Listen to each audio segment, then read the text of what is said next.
వరాహమూర్తి. విష్ణువుని సంహరించాడు, భక్తప్రహ్లాదుని కాపాడి ధర్మాన్ని స్థాపించాడు. పరశురామ అవతారం. విష్ణువు పరశురాముడి రూపంలో అధర్మాన్ని, దుష్ట శక్తులను సంహరించాడు. ధర్మ వ్యతిరేకులపై ఆగ్రహించి ధర్మాన్ని స్థాపించాడు. రామావతారం. జై శ్రీరామ్.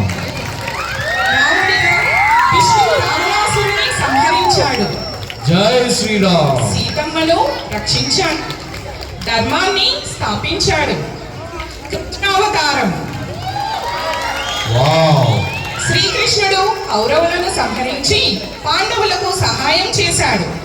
భగవద్గీత ద్వారా ధర్మాన్ని బోధించాడు. మత్స్యావతారం. భగవంతుడు ఒక చేప రూపంలో అవతరించి మానవాన్ని పుణ్యం నుండి రక్షించాడు. జీవరాశిని కాపాడి వేదాలను తిరిగి పొందాడు. కూర్మావతారం. ఒక తాబేలు రూపంలో సముద్ర పతనం కోసం పర్వతాన్ని మోసాడు. అమృతాన్ని పొందడానికి దేవతలకు సహాయం చేశాడు. కల్కి అవతారం. భవిష్యత్ కల్కి అవతారం భగవంతుడు అవతరిస్తున్నాడు. కలియుగంలో ధర్మాన్ని పునరుద్ధరించ. బుద్ధావతారం. బుద్ధుడు విష్ణువు యొక్క అవతారమని ప్రతీతి. కలి రాక్షస సమూహం కోసం ఈకట దేశంలో జన సంయుక్తుడై బుద్ధుడనే పేర ప్రకాశించాడు. వామనావతారం. వామనావతారంలో కలిని 3 అడుగులు తిరిగి ముల్లోకాన్ని ఆక్రమించాడు. అంటే శ్రీ మహావిష్ణువు అరగుజ్జ రూపంలో వచ్చిన వామకుడు.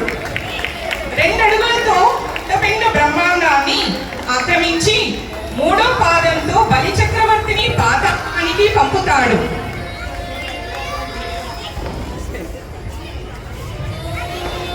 ధర్మ సంస్థాపనకు, సజ్జన సంరక్షణకు, దుర్జన సంహారం కోసం ప్రతి యుగంలో తాను అవతరిస్తానని సాక్షాత్తు ఆ పరమాత్మ భగవద్గీతలో చెప్పాడు. ఈ అవతారాలు అన్నీ అందుకు ప్రతీతలే. Excellent. Thank you for that good explanation. దయచేసి పెద్దయిన చపాతీ కొట్టాలండి. కన్నుల విందుగా ఉంది ఈ దశావతారాలు. విష్ణుమూర్తి.